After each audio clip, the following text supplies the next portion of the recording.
नमस्कार मित्रांनो, तुम्ही जर बांधकाम कामगार असाल तर तुमच्यासाठी महत्त्वाची अशी एक अपडेट आहे. मित्रांनो, महाराष्ट्र राज्य इमारत व इतर बांधकाम कल्याणकारी मंडळाची वेबसाईट निवडणुकीच्या काळात बंद होती, पण आता ती पुन्हा सुरू करण्यात आलेली आहे. पण या वेबसाईट वरती तुम्ही आता कोणतीही कामे करू शकणार नाही, जसे की बांधकाम कामगाराची नोंदणी असेल, ऑनलाईन क्लेम करायची असेल, ऑनलाईन रिन्युअल करायची असेल किंवा बांधकाम कामगाराची माहिती अपडेट करणे असेल, ही सर्व महत्त्वाची कामे आता या वेबसाईट वरती होणार नाहीत. तर मित्रांनो, या सर्व कामासाठी तुम्हाला तुमच्या जवळच्या तालुका कामगार सेतू सुविधा केंद्रात जाऊन बांधकाम कामगाराची ऑनलाईन नोंदणी असेल, ऑनलाईन रिन्युअल असेल, ऑनलाईन क्लेम असेल किंवा बांधकाम कामगाराची माहिती अपडेट करणे असेल, ही सर्व कामे आता कामगार सेतू केंद्रावरच जाऊन करायची आहे. या संदर्भातील नोटिफिकेशन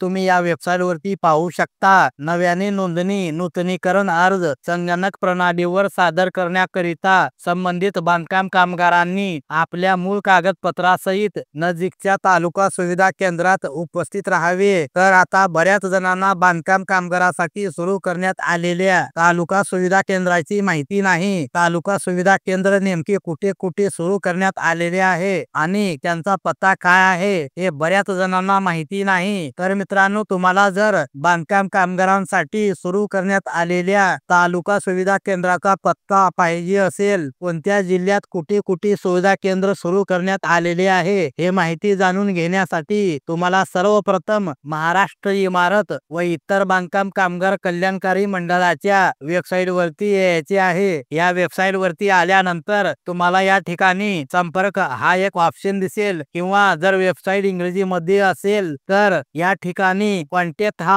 ऑप्शन दिसेल. या ऑप्शन वरती आपल्याला क्लिक करायचा आहे. त्यानंतर खाली स्क्रॉल डाऊन करायचा आहे. त्यानंतर या ठिकाणी खाली 350 सुविधा केंद्राचा पत्ता आहे. प्रभावी संपर्क तपशील दिसेल. त्याच्या खाली डाउनलोड हा ऑप्शन दिसेल. त्यावरती क्लिक करून ही यादी डाउनलोड करायचा आहे. त्यानंतर अशा प्रकारे तुम्ही पाहू शकता बांधकाम कामगारासाठी सुरू करण्यात आलेल्या तालुका सुविधा केंद्राची यादी ही पाहायला मिळेल. यामध्ये जिल्ह्याचे नाव, त्यानंतर तालुका, त्यानंतर त्यांचा पत्ता असेल, त्यानंतर तालुका सुविधा केंद्राचा मुख्य व्यक्ती कोण आहे, त्यांचे नाव आणि मोबाईल नंबर सुद्धा या ठिकाणी देण्यात आलेला आहे. या यादीमध्ये तुम्ही तुमच्या जिल्ह्यातील तालुका सुविधा केंद्र कुठे आहे हे पाहू शकता. तालुका सुविधा केंद्रावर जाऊनच तुम्हाला ऑनलाईन नोंदणी असेल, ऑनलाईन रिन्युअल असेल, ऑनलाईन क्लेम असेल, हे सर्व कामे आता या ठिकाणी होऊन जाणार आहेत. तर मित्रांनो, या व्हिडिओ मध्ये आपण बांधकाम कामगार तालुका सुविधा केंद्र कुठे आहे हे कसे शोधायचे, त्यांचा पत्ता कसा माहिती करून घ्यायचा, या विषयाची माहिती जाणून घेतली आहे. ही माहिती आपणास नक्की उपयोगी पडेल अशी आशा करतो. भेटूयात नवीन माहितीसह, नवीन अपडेटसह. धन्यवाद.